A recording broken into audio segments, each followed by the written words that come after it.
I say in this society, many things are interesting.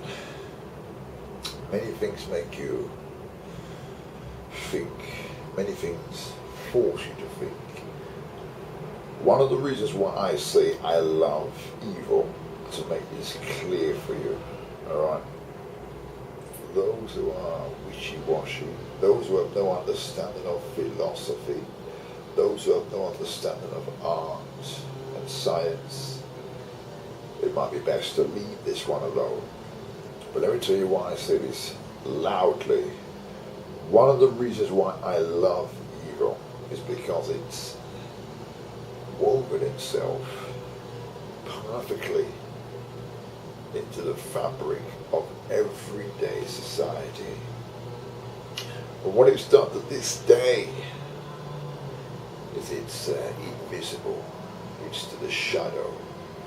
No one wants to bring it to light. No one wants to air it out and clean it. You know, everyone wants to just let it sit quietly, interlaced into what we know and love as society.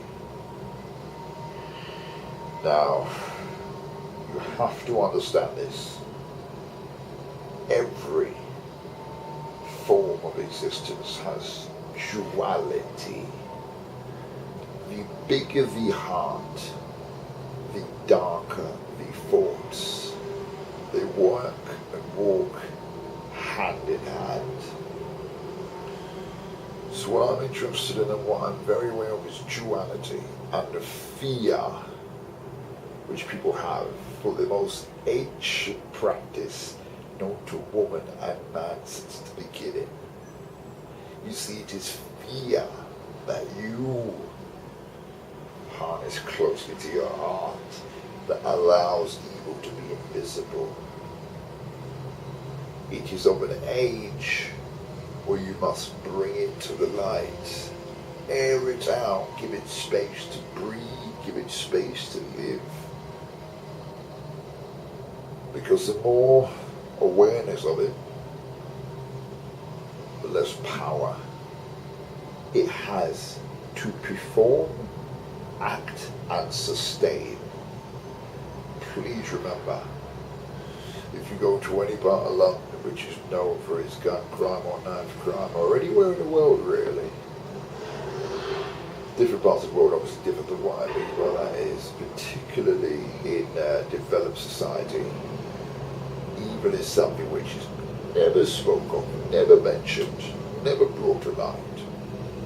Because the minute you do, you look like a heretic, like, what do you mean you talk about evil? I don't understand this concept. It's something that exists in comic and fairy books and movies, good versus evil, you know, that old battle.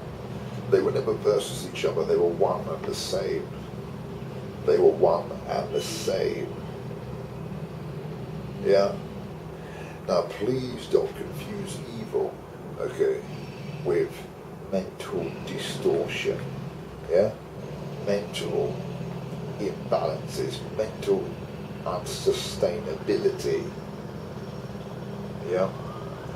Because, I won't lie to you, one of the most intriguing minds to me right now is that guy from Norway, the one who, you know, killed all those people and has no remorse in regards to what he did, and I find that fascinating because his mind cannot be part of this reality anymore, which is why he doesn't see the world in the real reality. He sees it in a fictitious reality. He still believes in his own mind, which is a self-created reality that has no bearing in terms of this reality, that what he did was an act of something higher, that what he did was a sort of act of a process of cleansing. This is the insane, this is not the evil, okay? There is a great discrepancy, but also a union between the child who would take the life of the man who's abused his mother and the child who will save the life of his mother. There is a massive misunderstanding with what evil means and what evil stands for. Even the word itself is spooky and people run 100 miles when they see it. But I love to bring things to the light that people wouldn't normally like to look at, or, do you know what I mean, see things as clear. Not get misunderstood. There is mental instability. There is someone who sees a reality that doesn't exist. Yeah, that is already a self-created hellish world. That's not the world you should mentally concern yourself with, because they are no longer part of your world. But the world you should concern yourself with is the man with the full open heart, who acts with a vengeance or with evil to either defend, protect, or for completion of a purpose. And it's not the same.